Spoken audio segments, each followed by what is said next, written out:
contribuição financeira, mas também, ó Deus, o nosso compromisso de orar, nosso compromisso de nos envolvermos no ministério da igreja local, na obra missionária mundial, que o Senhor possa, ó Deus, levar cada família da Tua igreja a esse compromisso de dedicação constante.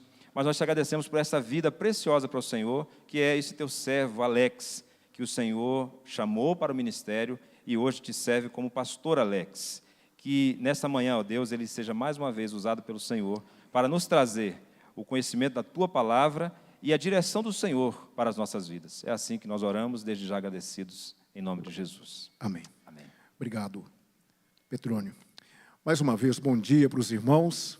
É uma alegria revê-los, como disse, muito feliz. E quando eu recebo um convite da Primeira Igreja Batista em Divinópolis, eu realmente não consigo dizer não. Primeiro porque eu tenho uma dívida para com essa igreja. Uma dívida porque fui ordenado, fui enviado ao ministério. Vamos começar do começo. Eu me converti numa congregação dessa igreja, que depois foi organizada, e hoje é a terceira igreja batista em Divinópolis, mas eu me converti quando ela ainda era uma congregação da PIB em Divinópolis. Fui batizado neste local, no antigo templo, pelo então pastor Marcos Coelho Ramos, porque o batistério do templo da terceira igreja apresentou um problema, e no dia 12 de novembro de 1988, eu estava sendo batizado aqui com mais alguns irmãos que estavam prontos para o batismo. Depois, eu me transferi para cá, por ocasião do meu casamento, não é? Eu e minha esposa, nós tínhamos um trato, onde fosse mais barato para a gente, porque nós não tínhamos carro, tínhamos que ir de ônibus, não é? Então, nós fizemos o seguinte pacto: olha, onde for mais barato, a gente vai. E, curiosamente, era mais barato vir para a primeira igreja, porque nós gastaríamos só um ônibus. Para a minha, então, terceira igreja batista, eram 2. E eu vim para cá, me transferi para cá, no ano de 2002. Aqui eu fui enviado para o seminário, em 2008. Aqui eu fui examinado no dia 11 de agosto de 2012, e aqui eu fui ordenado ao Ministério da Palavra no dia 1º de setembro de 2012. Aqui fiquei, graças a Deus tive um período de treinamento como poucos, fui auxiliar do pastor Tarcísio por 5 anos e 8 meses, entendendo o chamado de Deus para assumirmos então o pastoreio da primeira igreja batista em Pará de Minas, igreja que manda um abraço para vocês. Eles também estão em culto lá agora. Então eu tenho uma dívida para com os irmãos. E em segundo, eu não consigo dizer não, porque é uma oportunidade para revê-los, não é? Então, a gente sempre sente o carinho dos irmãos quando chegamos aqui. E eu sou muito grato a vocês, e oramos por vocês, e amamos vocês. E eu quero agradecer, então, o convite, Petrônio, e espero realmente corresponder, não é, à altura do que os irmãos esperam. Se não for assim, que o Espírito Santo abençoe vocês e complete aquilo que Ele entender ser necessário. Mas foi-me passado, então, esse tema, o chamado de Deus para as famílias. E o irmão, e o pastor Petrônio me deu liberdade para vasculhar a Bíblia e preparar 2 exposições para os irmãos, agora pela manhã e hoje à noite. E eu, orando ao Senhor, Deus falou o meu coração em 2 momentos. E eu gostaria, a minha oração é que realmente todos nós sejamos abençoados pela palavra do Senhor. Eu gostaria de convidar vocês para que abrissem suas Bíblias na 2ª carta de Paulo a Timóteo. Deixe sua Bíblia aberta e daqui a pouquinho nós vamos entrar nos textos que o Senhor colocou no nosso coração para essa manhã. Mas, irmãos, nós sabemos que o apóstolo Paulo foi, sem sombra de dúvidas, um divisor de águas na vida da igreja primitiva. Eu posso dizer, sem sombra de dúvida, que o cristianismo primitivo foi dividido entre antes de Paulo e depois de Paulo. Até então, o cristianismo estava enraizado dentro do judaísmo. O cristianismo, na verdade, era um grupo de judeus que criam em Jesus, mas que ainda vivenciavam as práticas da lei mosaica. Depois da conversão de Saulo, ali no capítulo 9 de Atos, nós observamos que Deus tem um chamado especial para ele. O chamado de Paulo, Saulo e depois Paulo, foi o de levar o cristianismo para território gentílico. E ele fez isso muito bem. Se vocês me permitem, no meu entendimento, Paulo foi, sem sombra de dúvida, o maior cristão que pôs os pés sobre essa terra. E ele é aquele que vai levar o cristianismo para várias regiões do Império Romano. Ele planta igrejas em várias localidades. Ele planta uma igreja na cidade de Corinto, ele planta em Éfeso, ele planta em Tessalônica, e ele planta igrejas em várias partes. Mas Paulo não fez isso sozinho. Paulo teve a ajuda de muitas pessoas para que o seu ministério pudesse ser o ministério que foi. Ele teve, por exemplo, o auxílio de Lucas, o médico amado, que o acompanhou em muitas de suas viagens. Muito do que Lucas registra ali acerca de Paulo, no livro de Atos, é produto daquilo que ele presenciou.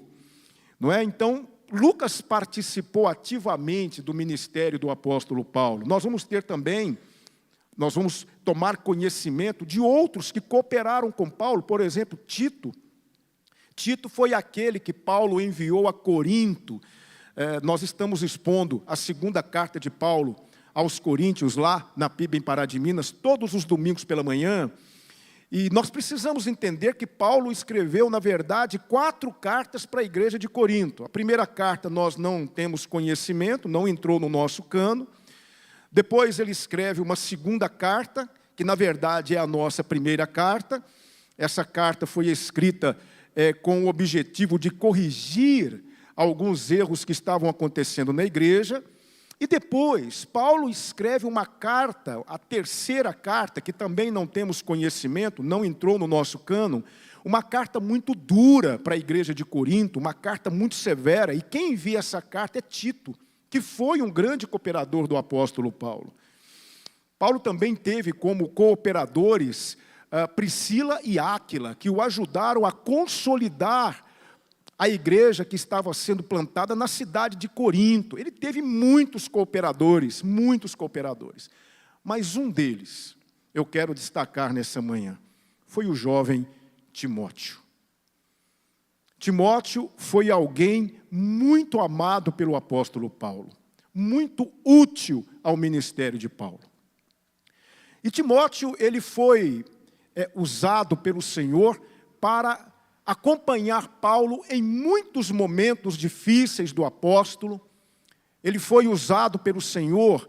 É claro que Paulo foi aquele instrumento que Deus usou para treinar Timóteo. E Timóteo, é claro, ainda não há um consenso sobre isso, mas pelo que sabemos, Timóteo foi pastor de uma das igrejas mais importantes daquela época, que foi a igreja de Éfeso.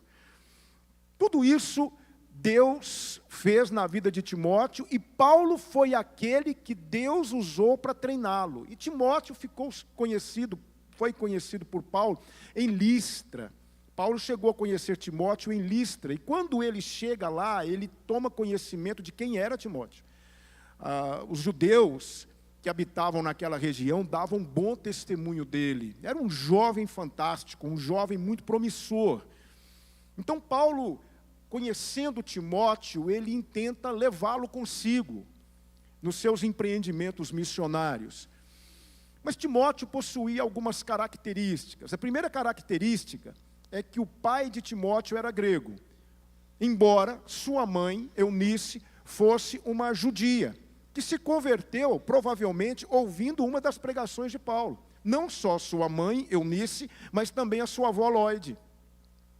Então, Timóteo, ele tinha a avó e a mãe professando a fé judaica, mas o pai era grego.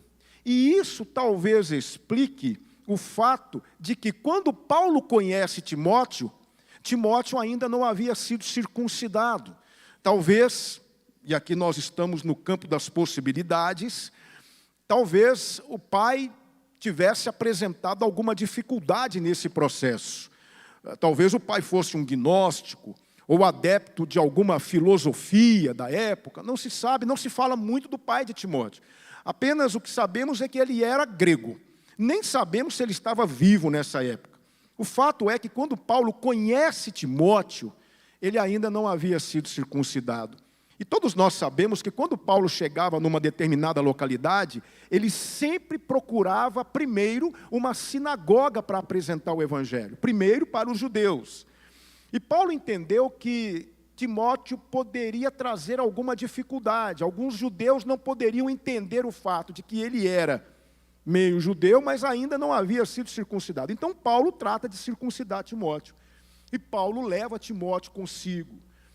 Mas nós sabemos também que Timóteo tinha outras singularidades. Por exemplo, se você ler depois a primeira carta de Paulo aos Coríntios, lá no capítulo 16, carta essa que foi enviada por Timóteo, lá no capítulo 16, vocês vão tomar conhecimento de que Paulo pede à igreja que recebesse bem a Timóteo e que ninguém o desprezasse. Alguns comentaristas, alguns estudiosos vão dizer que talvez Timóteo tivesse algum tipo de timidez, algum tipo de dificuldade.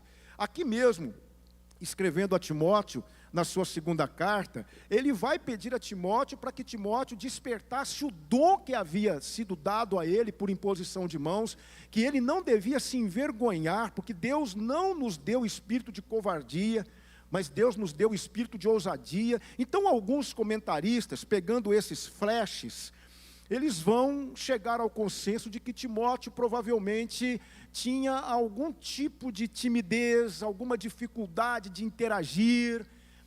Ele tinha dificuldades na área da saúde. Se vocês lerem depois 1 Timóteo, capítulo 5, versículo 23, vocês vão ver que Paulo aconselha Timóteo a não beber apenas água, mas também tomar um pouco de vinho. E Paulo diz lá, por conta do teu estômago e das tuas constantes enfermidades. Então nós estamos falando de um jovem promissor, um jovem crente, um jovem que cooperou muito com Paulo, mas que tinha as suas limitações. Isso nos mostra claramente que para Deus nos usar, Ele não está olhando para as nossas dificuldades, porque quem nos capacita é o Senhor. Ele não está olhando para as suas dificuldades, para as suas limitações. Se você se colocar à disposição de Deus, Ele vai usá-lo, porque o poder vem dEle, a capacidade vem dEle. E Deus usou poderosamente Timóteo como um grande cooperador do apóstolo Paulo.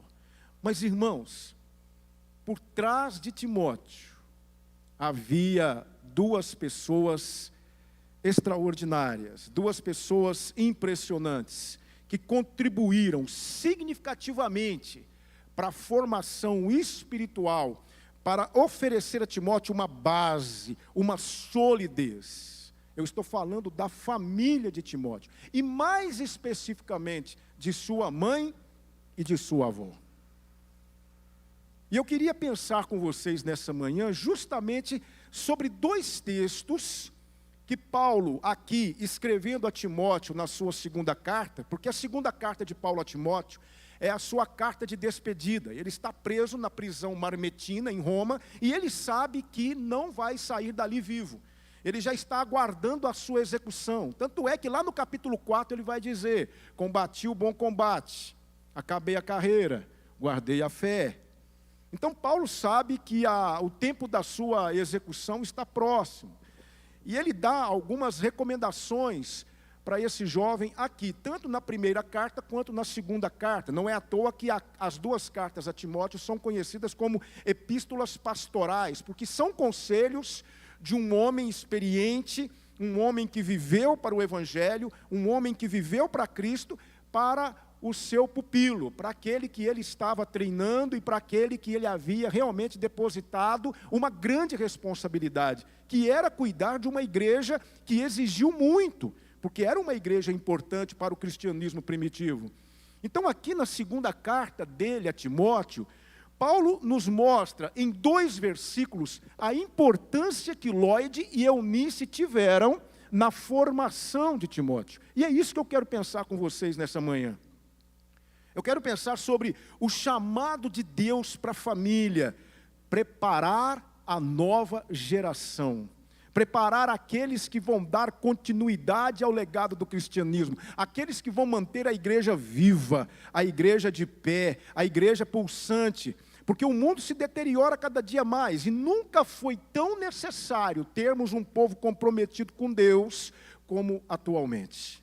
Eu quero pensar com vocês então, sobre 2 textos que nos mostram a importância de Lóide e de Eunice na formação de Timóteo. Quando Paulo encontra Timóteo, ele encontra um rapaz que teve uma base muito sólida, que teve uma família temente a Deus, que teve informações emocionais, religiosas, que contribuíram muito para que ele fosse aquele jovem que ele foi e pudesse auxiliar Paulo como auxiliou.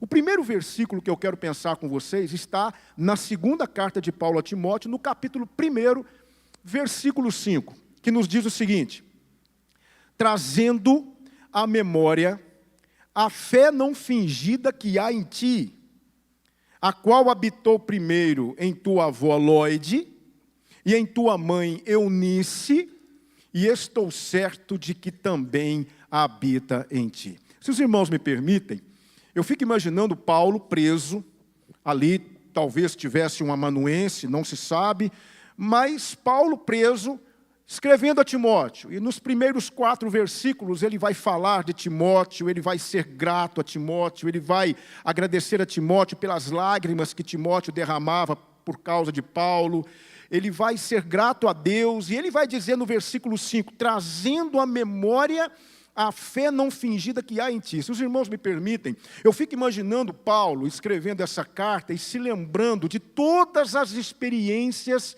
que ele viveu com Timóteo. Eu fico imaginando ele lembrando de Timóteo e lembrando das atitudes de Timóteo, daquilo que Timóteo fazia, como ele procedia, o seu testemunho, a maneira que Timóteo vivia a sua fé.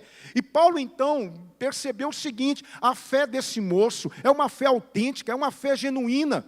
E ele estava se lembrando disso e escrevendo talvez com um sorriso no rosto, trazendo à memória: Timóteo, eu estou aqui me lembrando de você agora, e eu pude perceber o tipo de fé que você tem, uma fé não fingida, uma fé autêntica, uma fé genuína, uma fé que é evidenciada através daquilo que você fala, através daquilo que você faz. A sua fé é uma fé sincera. Eu estou aqui, Timóteo, me lembrando de você, e me lembrando da sua fé, enquanto penso em você. E aí Paulo vai dizer algo importantíssimo. Ele vai dizer: a qual, ou seja, fé é essa que habitou primeiro em tua avó Lóide e em tua mãe Eunice, e estou certo de que também habita em você. Sabe o que isso me ensina, meus irmãos?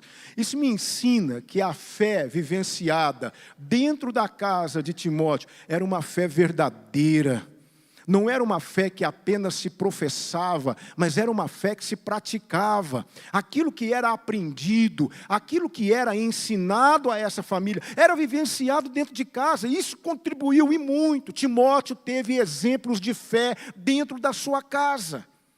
E é isso que nós precisamos para preparar a nova geração. Os nossos filhos precisam ver a autenticidade da nossa fé. Eles precisam perceber que nós não somos apenas meros frequentadores de igreja, mas que nós acreditamos naquilo que é ensinado na igreja e procuramos vivenciar isso dentro de casa. É muito importante que nós entendamos a profundidade desse versículo, exemplos. Irmãos, hoje nós estamos tendo problemas porque muitos pais estão entregando a responsabilidade da formação de seus filhos para a igreja. Estão terceirizando a educação religiosa de seus filhos, entregando os filhos para os professores da escola bíblica dominical, mas não há escola como lar. É dentro das nossas casas que nós vamos impregnar a fé no coração dos nossos filhos. Eles precisam ver essa fé pulsante em nós, no dia a dia, através daquilo que falamos, na maneira como nós nos relacionamos. Eles precisam ver que a fé em Cristo é uma fé que funciona quando colocada em prática. Meus irmãos, conta-se uma história Para ilustrar aqui o que eu estou dizendo para vocês, conta-se uma história de uma família que vivia em crise. O pai era muito áspero, muito rígido, era um pai que não economizava palavras que machucavam, era um pai violento nas questões envolvendo a criação dos filhos, o relacionamento com a esposa. Era um lar que vivia debaixo de constante tensão, um lar realmente que não funcionava adequadamente dentro daquilo que se espera de um lar cristão. E, curiosamente, esse pai e essa família mantinham isso sob sigilo na igreja. Ninguém sabia o que acontecia dentro das quatro paredes daquela casa. Mas, um dia, o pastor convidou aquele pai para pregar na igreja. E ele atendeu o convite prontamente. E, pasmem, ele foi falar justamente desse aspecto. Como deve ser o relacionamento de uma família cristã. Ele então preparou uma belíssima mensagem, uma belíssima exposição, e pregou na igreja naquela manhã. E foi uma pregação irretocável, uma pregação muito boa. O filho dele, mais velho, estava sentado assim no primeiro banco, olhando para ele fixamente. E ele pregando. Terminou a mensagem, o pastor agradeceu, elogiou a pregação daquele pai. E quando o culto foi encerrado, alguns irmãos se aproximaram dele, o abraçaram, pegaram na sua mão, o cumprimentaram. E alguns colegas daquele filho que estava sentado no banco também se aproximaram dele e o cumprimentaram. E aí disseram: rapaz, seu pai prega muito bem, que mensagem bem elaborada, que mensagem bem preparada. E aquele filho disse o seguinte: escute, eu já vi muito filme de ficção na minha vida, mas sermão de ficção é a primeira vez. Porque era tudo mentira. O pai era uma coisa na igreja e outra dentro de casa. Há uma frase que diz assim: um filho nunca verá um pai em Deus se ele não ver algo de Deus em seu pai. Eu pergunto para os irmãos aqui nesta manhã, como tem sido a vivência da nossa fé dentro das quatro paredes da nossa casa? Como temos vivenciado? Será que nossa fé diante dos nossos filhos, se os nossos filhos hoje fossem perguntados acerca daquilo que eles veem no tocante à nossa fé, o que é que eles responderiam? Quais seriam as respostas que ouviríamos dos nossos filhos se lhes fosse perguntado que tipo de fé o seu pai tem? Que tipo de fé a sua mãe tem? Como é a fé dentro da sua casa? Ah, queridos irmãos, abrindo meu coração para vocês, eu tenho medo das respostas que ouviremos, infelizmente. Então, olhemos para a família de Timóteo, trazendo à memória a fé não fingida que há em ti. Fé esta que Timóteo aprendeu com quem? Com a avó Lloyd e com a mãe Eunice. Queridos irmãos, Deus tem nos dado o privilégio de ensinar a sua palavra com liberdade. Eu conheço o púlpito desta igreja, e eu sei que daqui sai alimento puro, verdadeiro da palavra de Deus, conselhos práticos da palavra de Deus para o nosso dia a dia. E a cada celebração nós somos desafiados a pensar e mudar algum comportamento que estamos tendo. Eu conheço o púlpito dessa igreja. Eu conheço a índole dos pastores dessa igreja. E eu sei que os irmãos são alimentados e bem alimentados. E cada mensagem recebida, na verdade, é uma oportunidade para que nossa fé possa ser uma fé não fingida, uma fé idônea, uma fé real, uma fé verdadeira a ser vivenciada dentro do nosso lar. E essa é a nossa oração. Por isso eu deixo com vocês eu deixo com vocês essa primeira questão envolvendo a família de Timóteo, uma família que foi chamada para preparar um jovem que seria cooperador de ninguém mais, ninguém menos do que o apóstolo dos gentios, o homem que levou o cristianismo para o mundo. Timóteo foi muito bem preparado, não porque ele foi treinado dentro de uma escola teológica, não, mas porque ele foi realmente alcançado pelos exemplos da sua avó e da sua mãe. Exemplos, irmãos, exemplos. Nós, pais que aqui estamos, a responsabilidade de ensinar nossos filhos passa por aquilo que vivemos e mostramos para eles. Que os nossos filhos cresçam vendo a fé em ação dentro das nossas casas. Essa é a nossa oração. Mas eu aprendo algo muito importante aqui também, e eu quero convidar vocês agora a ir um pouco mais para frente, lá no capítulo 3, versículos 14 e 15. Primeiro nós vimos que Lloyd e Eunice contribuíram para a formação de Timóteo, vivenciando a fé, praticando aquilo que aprendiam dentro de casa. Timóteo viu a fé em ação na vida de sua avó e na vida de sua mãe. Mas há algo muito, muito importante aqui. Preste atenção. Continuando a sua carta, Paulo diz assim: tu, porém, permanece naquilo que aprendeste. Olha só.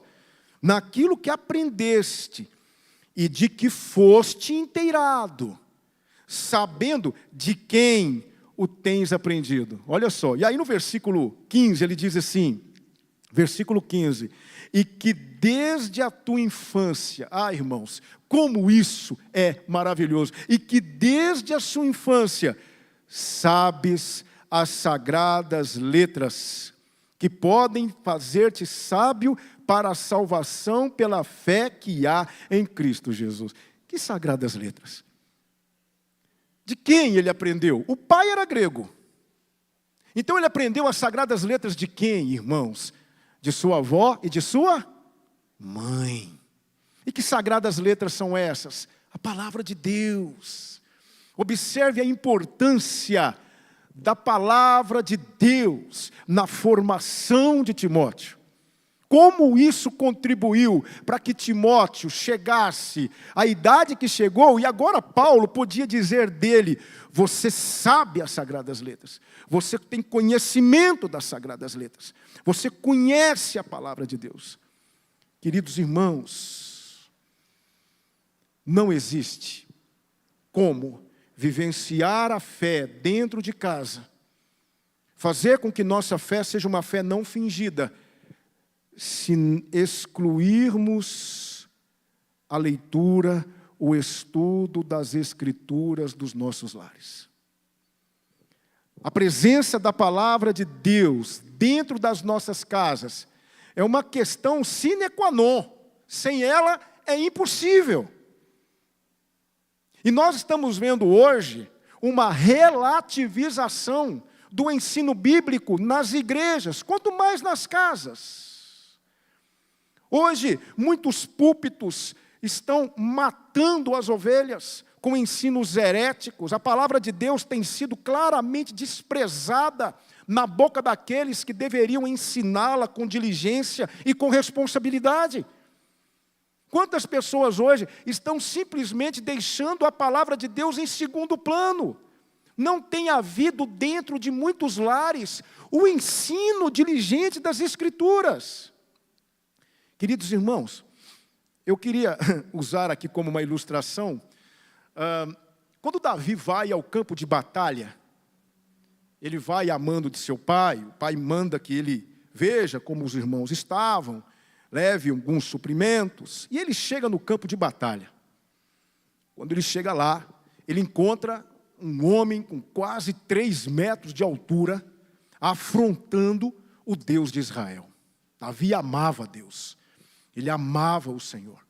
E ele então faz aquela pergunta, não é? Quem é este incircunciso para afrontar os exércitos do Deus vivo.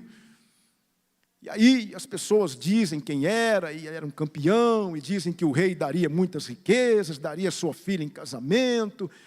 E Davi é apresentado por Abner a Saul. Saul, então, desconfia, tenta dissuadir Davi. Davi diz, não, eu já tenho uma certa experiência. Quando uma ovelha era capturada por um leão, por um urso, eu ia e matava. Esse gigante vai ser como um deles para mim. Então, Saul empresta a Davi a sua armadura, ele tenta andar, não consegue. Mas a palavra de Deus diz o seguinte, ele desce até o ribeiro e ele pega 5 pedras lisas. Interessante isso. 5 pedrinhas lisas do ribeiro. Davi, ele tinha uma habilidade com a funda, ele sabia manejar bem aquilo. E ele pegou a pedrinha lisa, não foi à toa, aquilo ali foi uma estratégia. Não é? Pedrinha lisa, menos resistência aerodinâmica, não é? E Golias na frente dele, dando risada, zombando daquele garotinho, praticamente, que estava ali na frente dele. E ele disse, sou algum cão? Você está pensando que eu sou o quê? Para me enfrentar com paus? E aí Davi fala aquela frase magistral, tu vens a mim com espada e com lança, mas eu vou a ti em nome do Senhor dos exércitos, não é? E eu fico imaginando, pastor Petrônio, pastor Igor, ministro de música Rogério, que enquanto Davi falava, ele balançava a funda. E eu creio que ali estava aquele homem todo cercado por uma armadura pesadíssima, não é? E com uma abertura na testa. E Davi manejava bem aquilo. E ele então conseguiu atirar a pedra, e a pedra encravou no crânio de Golias, justamente ali no local, talvez desprotegido. Ele então cai, os irmãos conhecem a história, ele corta a cabeça de Golias e vence aquele confronto. E eu fiquei pensando nisso. E eu entendi, irmãos, que nós podemos extrair daqui uma lição para o nosso dia a dia e para as nossas famílias. Nossos filhos precisam manejar bem a palavra de Deus para enfrentar os gigantes que estão aí fora e que muitas vezes nós não estaremos lá para defendê-los. Nós muitas vezes entregamos os nossos filhos e para essa sociedade, eles vão para as escolas, eles vão para as universidades, eles vão para as empresas trabalharem, e lá existem muitos gigantes. E eles precisarão enfrentar esses gigantes, e eu afirmo para vocês categoricamente, se tem um elemento que fará a diferença, é a palavra de Deus. A palavra de Deus é a funda que nós precisamos colocar na mão dos nossos filhos, para que eles possam resistir aos gigantes das ideologias mortais que estão por aí, aos gigantes que se opõem aos princípios do Evangelho.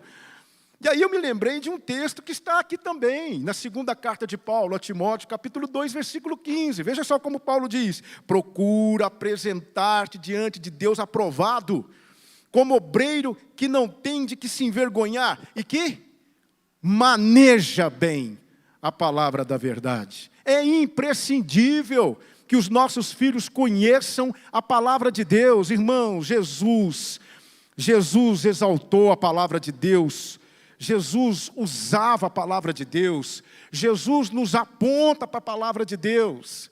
João 5,24, Jesus disse assim, quem ouve a minha palavra e crê naquele que me enviou, tem a vida eterna, não entrará em condenação, mas passou da morte para a vida.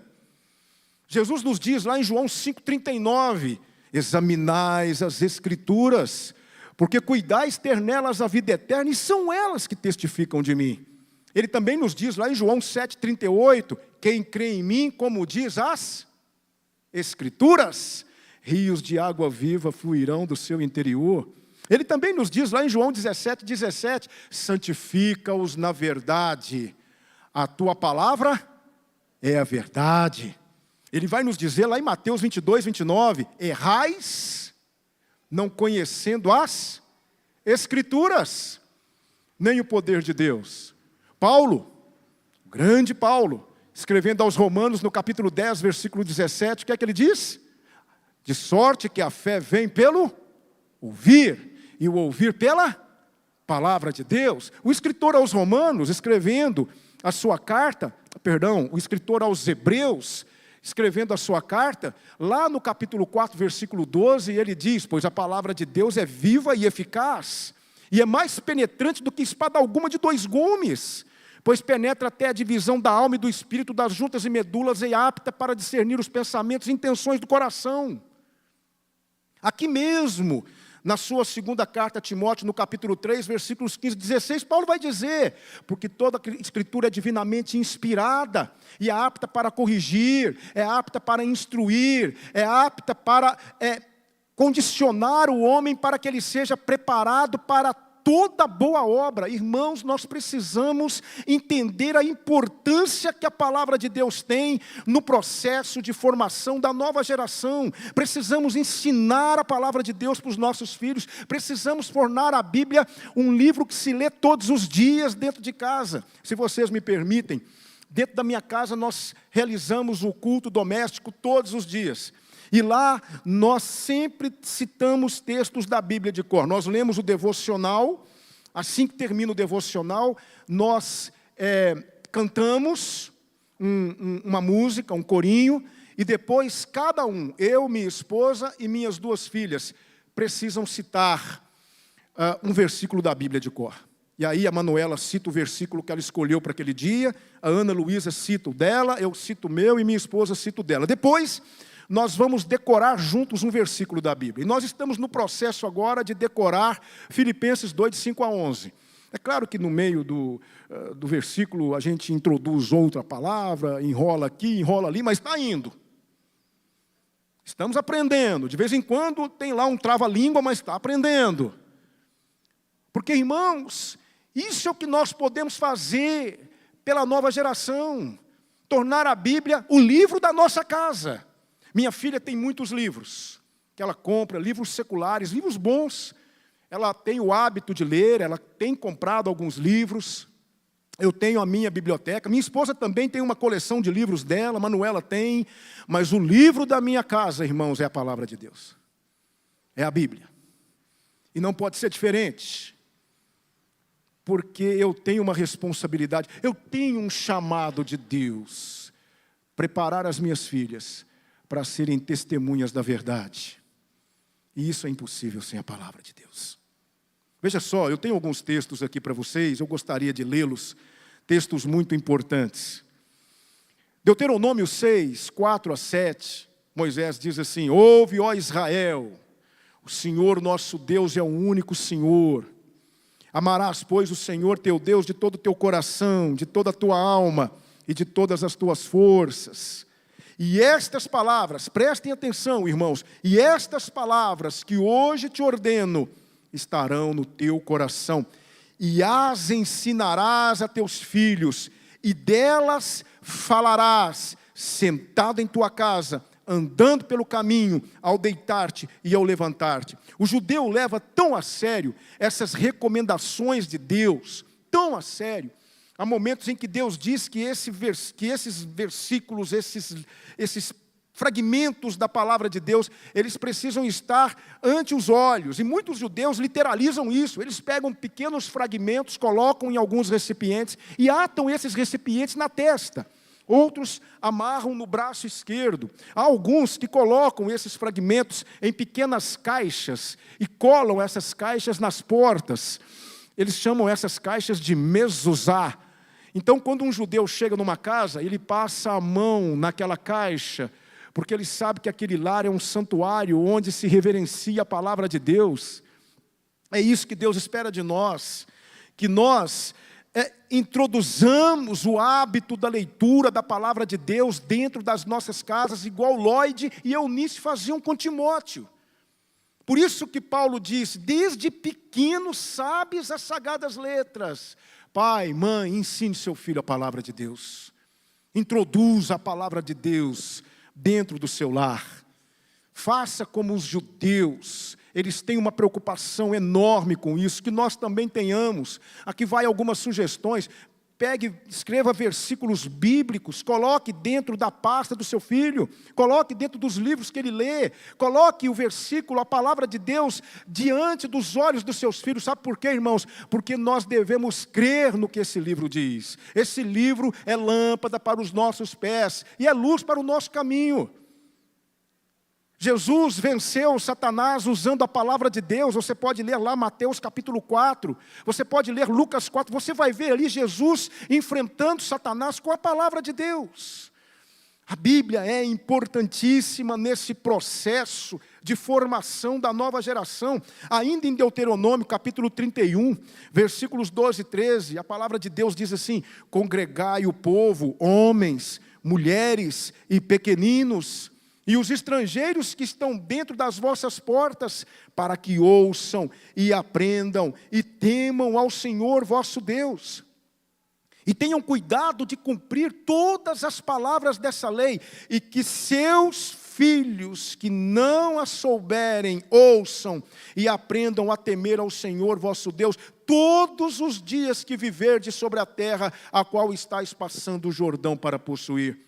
Provérbios 22, 6 diz assim: instrui o menino no caminho em que deve andar, e até quando envelhecer, não se desviará dele. Nós precisamos crer na palavra de Deus.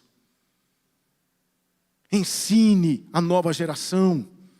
Conta-se uma história de uma esposa que se converteu ao Evangelho, casada com um jovem, e esse jovem era um mecânico, trabalhava como mecânico de automóveis. E essa jovem se converteu ao Evangelho e ela quis muito que seu marido também conhecesse a Jesus. Então ela lhe deu uma Bíblia de presente, uma Bíblia maravilhosa, a borda dourada, uma Bíblia novinha, cheirava novinho. E aquele mecânico, aquele jovem esposo daquela jovem esposa, ele começou a folhear a Bíblia, e você sabe, mecânico, não tem jeito, está ali uma graxinha, um óleo, né? E ele começou a folhear a Bíblia, e com o tempo, a Bíblia dele foi ficando toda marcada com digitais, toda suja, toda manchada de óleo, né? E um dia a esposa disse assim: meu bem, hoje eu vou aí visitar você na oficina, e ele logo pensou na Bíblia, e agora? Ela vai chegar aqui, vai ver aquela Bíblia toda marcada, toda suja, páginas rasgadas, como que eu vou fazer? Ela vai dizer que eu não tenho cuidado, ela vai dizer que eu sou displicente. Como é que eu vou fazer? Mas não teve jeito. Ela chegou na oficina naquele dia, e ela disse: e aí, meu bem, e a Bíblia que eu te dei? Então ele disse: meu bem, eu preciso te contar uma coisa. A Bíblia não é mais a mesma. Ela está toda suja, rasgada, deteriorada. Eu li, e eu fui lendo todos os dias, e na medida em que eu ia lendo a minha Bíblia, a Bíblia que você me deu, ela ia se sujando e ficando marcada, e eu vou pegá-la para você. Então ele chegou com uma coisa que ele chamou de Bíblia, e entregou para ela. Ela então folheou, deu uma risadinha e disse assim: não tem problema, meu bem, não tem problema. Enquanto a sua Bíblia vai ficando suja, a sua vida vai ficando limpa. É isso que a Bíblia faz. De um lado você tem a TV, você tem os programas televisivos, você tem os joguinhos eletrônicos, que, me perdoem, não acrescentam nada na formação do seu filho. Do outro lado, você tem um tesouro de valor imensurável, chamado Palavra de Deus, que pode tornar os nossos filhos sábios, que podem levar os nossos filhos a conquistas espirituais, e essa responsabilidade é nossa. Quanto da Bíblia existe dentro do seu lar? Você tem a prática de ler a Bíblia todos os dias com os seus filhos? Você fala da palavra de Deus para os seus filhos? Eu quero que você saiba que se você não anda conversando com os seus filhos sobre a palavra de Deus, o diabo está conversando com eles sobre coisas mortais. Então, Paulo está dizendo aqui para Timóteo, ele está dizendo o seguinte: Ele está falando para Timóteo o seguinte: tu, porém, permanece naquilo que aprendeste. E não foi pouca coisa que Timóteo aprendeu.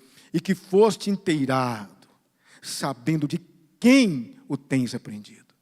E que desde a tua infância, algumas traduções dizem, desde a tua meninice, sabes as sagradas letras, que podem fazer-te sábio para a salvação, pela fé que há em Cristo Jesus. Esse é o chamado de Deus para nós. Preparar a nova geração. Fazer com que o evangelho prossiga. Com que a igreja continue firme.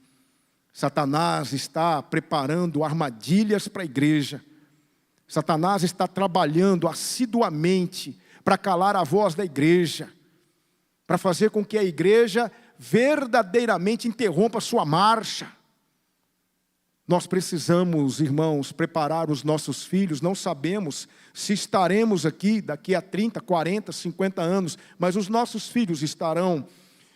E qual é a fé que eles vão professar? A fé do liberalismo, a fé das ideologias, as crenças desse mundo que se afasta cada dia mais de Deus, as crenças dessas pessoas desprovidas de sentimentos, de moralidade, que andam ensinando nossos filhos. Os seus filhos estão diante de doutrinas que visam afastá-los cada vez mais de Deus, mas que dentro da sua casa eles possam conhecer aquilo que os aproximará de Deus. Introduza a Bíblia no seu dia a dia.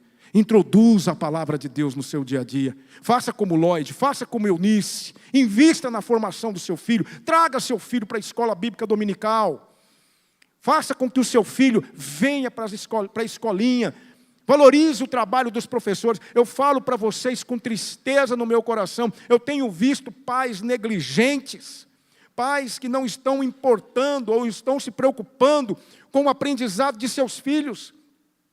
Pais que estão contribuindo para que seus filhos criem aversão à igreja. Pais que não vêm à igreja, pais que não valorizam o ensino que é oferecido na igreja. Fiquei feliz, como eu fiquei feliz de quando o pastor Petrônio convidou as crianças para irem para o culto infantil. Que quantidade de crianças, glória a Deus por isso, é assim mesmo. Mas não se esqueça de que tudo começa no lar. Dentro da sua casa, na beira da cama, quando ele vai dormir, no café da manhã, no culto doméstico, nos comentários que se faz durante o dia acerca de algo que você leu. É assim que nós vamos preparando a nova geração. Como tem sido, eu pergunto e encerro a minha palavra, como tem sido, meu irmão, minha irmã, como tem sido a vivência da fé dentro da casa de vocês? Franklin Graham, filho do grande evangelista Billy Graham, em um determinado momento de sua vida, ele se afastou do evangelho. Mas Billy Graham orava por ele todos os dias. Billy Graham estava de joelhos por ele todos os dias, clamando a Deus pela volta do filho. Franklin voltou para o evangelho e hoje é um grande pastor, conferencista internacional como pai. Ele estará aqui no Brasil agora, se eu não me engano, no próximo mês, numa igreja, pregando para pastores. Mas ele disse no testemunho do seu retorno para o evangelho, que o que o ajudou nesse processo foi ver o seu pai orando por ele nas madrugadas, quando ele chegava das baladas e das noitadas com os amigos. Ele chegava, quando abria a porta, encontrava o pai dele de joelhos orando, clamando a Deus pelo retorno do filho. Os nossos filhos precisam ver em nós pais que oram, pais que acreditam na fé em Cristo Jesus, pais que praticam o evangelho. Eles precisam ver que nossa fé não é uma fé vivenciada só dentro da igreja, não é uma fé vivenciada só dentro das quatro paredes de um templo, mas é uma fé que é levada para dentro do ambiente familiar. Os nossos filhos precisam ver isso. E eles precisam ouvir a palavra de Deus. Introduza a palavra de Deus dia após dia dentro da sua casa. Faça com que os seus filhos leiam. Leve os seus filhos a terem a prática de tirarem um momento para conversarem com Deus. Lá em casa, cada um de nós tem o seu momento. Nós chamamos de momento com Deus. Manuela entra geralmente para o meu gabinete. E ali ela fica 1 hora lendo a palavra de Deus e ela anota no caderninho tudo que ela aprendeu. E ela fala assim, lições de hoje. E ela vai anotando tudo que ela aprendeu naquela leitura. Ana Luísa vai para o quarto. Minha esposa geralmente é de manhã. E eu antes de ir para a igreja. E nós chamamos de momento com Deus. Aí de repente lá em casa a gente pergunta, Ana Luísa já fez o seu momento com Deus? Estou indo fazer, pai. Manuela, e o seu momento com Deus? Pai, vou fazer daqui a pouco, mas faz. Tem que fazer. A minha esposa eu não cobro, porque ela faz. Tem que ter momento com Deus, tem que ter momento com a palavra de Deus, irmãos, dentro de casa. Eu não vou conseguir segurar as minhas filhas por muito tempo, elas vão bater asas daqui a pouco, mas elas vão levar com ela, cada uma delas, a palavra de Deus, a Bíblia, os textos bíblicos, que elas vão aprendendo aqui e ali. Como tem sido na sua casa? Você tem preparado a nova geração? Esse é o chamado de Deus para as nossas famílias. Deus tem nos chamado para isso. Que o Senhor possa realmente nos convencer disso. Esse é o papel do Espírito Santo, da importância disso. E se você tem percebido que tem havido falhas, corrija, mude. Dá tempo. Vamos orar? Pai Celestial, nós somos gratos pelo que aprendemos acerca de Timóteo e de sua família. Somos gratos por tudo que ouvimos aqui nesta manhã e por tudo que tua palavra nos ensinou. Muito obrigado. Muito obrigado, Santo e Eterno Deus, pelos exemplos que encontramos naquelas 2 mulheres, a avó e a mãe de Timóteo. A fé viva, verdadeira que elas viveram, porque assim Timóteo pôde perceber que o Evangelho não era apenas mais uma religião ou mais um compêndio filosófico, mas ele pôde perceber que o Evangelho é poder de Deus, e ele pôde ver isso dentro de sua casa. E que seja assim, Senhor, que os nossos filhos sejam alcançados pela fé não fingida, que com certeza o Senhor há de colocar em nossos corações, porque queremos viver a fé, queremos que ela funcione para nós, queremos que ela realmente surta efeito dentro de nossas casas, no que tange aos nossos relacionamentos conjugais, no que tange aos relacionamentos com filhos.